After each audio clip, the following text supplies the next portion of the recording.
आप देख रहे हैं नवोदय टाइम्स पंजाब केसरी टीवी। पंजाब में बाढ़ जैसे हालात हैं, ऐसे में प्रधानमंत्री नरेंद्र मोदी ने दौरा किया, जिसके बाद केंद्र सरकार द्वारा 1600 करोड़ रुपए की घोषणा जो है वो कर दी गई है। क्या ये इनफ है? हमारे साथ बातचीत करने के लिए बीजेपी के नेता सुरजीत जानी जी है। जानी साहब, 1600 करोड़ रुपए किस तरीके से आप देखते हैं? देखो, 1600 करोड़ मोदी साहब ने दिए है ना जी, तो मोदी साहब ने कोई फुल स्टॉप नहीं लगा दिया। उन्होंने कहा ये 1600 करोड़ आप किसानों में वितरण करो, उनकी सहायता करो, अगर और भी आवश्यकता देगी तो सेंटर तैयार है। ये नहीं है, ये तो मजाक उड़ा रहे हैं, मजाक बना रहे हैं। पंजाब की सरकार के लिए उठ के मुंह में जी रहा है, क्या बात कर रहे हैं ये। अगर 1600 करोड़ को सही वितरण किया जाए तो 45,000 रुपया एकड़ आके भी 800 करोड़ बचता है। और बाकी इस मोदी साहब ने ये भी कह दिया सड़कें पुल बाकी जो सहायता और देंगे, अगर पैसों की जरूरत पड़ी तो और देंगे। मोदी साहब ने कोई फुल स्टॉप नहीं लगाया। ये तो मजाक करते हैं, इनकी लेने की नीति नहीं है। और मोदी साहब पंजाब और पंजाब के किसानों के प्रति ठेसी है, ये नज़र आता है उनकी बात से। लेकिन सर, कांग्रेस कह रही है ऊँट के मुंह में जीरा, आम आदमी पार्टी भी सवाल खड़े कर रही है।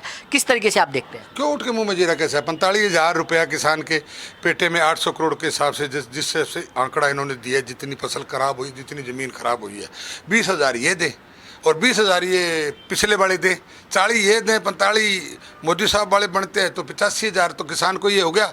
और बाकी सड़कें और पुल ये बना के देंगे, अगर और भी नुकसान है तो वो भी देंगे, बीज भी देंगे, खाद भी देंगे। और ये भी यहाँ तक कि मैं थोड़ी सी प्रार्थना करता हूँ सरकार से, सेंट्रल सरकार से भी, पंजाब सरकार से भी, कि 1 साल तक किसानों को जिसने कर्जा लिया है उसको उस ब्याज भी उस पर नहीं लगना चाहिए और उसकी किस्त भी नहीं मांगनी चाहिए। लेकिन जी जानी साहब, बीजेपी वाले तारीफ कर रहे हैं कि कहीं ना कहीं 1600 करोड़ रुपए इनफ है और आगे भी आता रहेगा। लेकिन सबसे बड़ा सवाल यह है कि जो 12,000 करोड़ रुपए की आप लोग बात कर रहे हैं, उसमें बहुत सारे लोग हैं कि किसान को या जिनके घर खराब हो गए हैं उनको 6,500-7,000 रुपए जो है मकान ठीक करने के लिए दिए जा सकते हैं। क्या 6,500 रुपए या 7,000 रुपए में मकान ठीक हो सकता है? पॉलिसी है, ये पुरानी पॉलिसी है, उसको हटा दो। अब आपदा के अंदर आप इमरजेंसी में करके, विधानसभा में पास करके, गवर्नर से पास करवा के इसको बढ़ा सकते हो। ये तो कानून तो सरकार ने बनाना है ना। आप ये पिछले ढिंडोरे पे चलते जाओगे, थोड़ी बात है कोई। अब ये बीजेपी वालों ने नहीं कहा है कि 1600 बहुत है। बीजेपी ने यह कहा भी 1600 तो खर्च करो, हम और भी देने के लिए तैयार हैं, जितना नुकसान हुआ और भरपाई करेंगे। कोई फुल स्टॉप तो नहीं लगाया। ये तो नहीं कहा भी बस 1600 दे दिया बस करो। 1600 करोड़ दे के हमने बस नहीं की है, मोदी साहब ने बस नहीं की है। उन्होंने कहा है कि आकलन करो, और भी अगर खर्चा है तो और भी देंगे। लेकिन सर, क्या लगता है कि आप बड़े किसान हैं, खेती कितना जो है नुकसान हुई है पंजाब के अंदर, और उसको ठीक करने में किसान को कितनी मेहनत करनी पड़ेगी? खाली खेती नहीं है, गांव के अंदर पानी चला गया।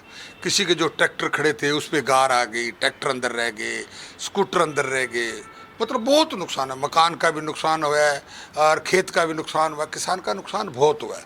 किसान मेहनत कर लेगा, किसान फाइनेंशियली डाउन है तो फाइनेंशियली सरकार डाउन मदद करे, और मेहनती किसान है, अपनी मेहनत सब मिलके कर लेंगे। तो बिल्कुल, यहाँ थे बीजेपी के वरिष्ठ नेता सुरजीत जानी, जिन्होंने खास बातचीत की। दिल्ली से कमल कुमार कंसल।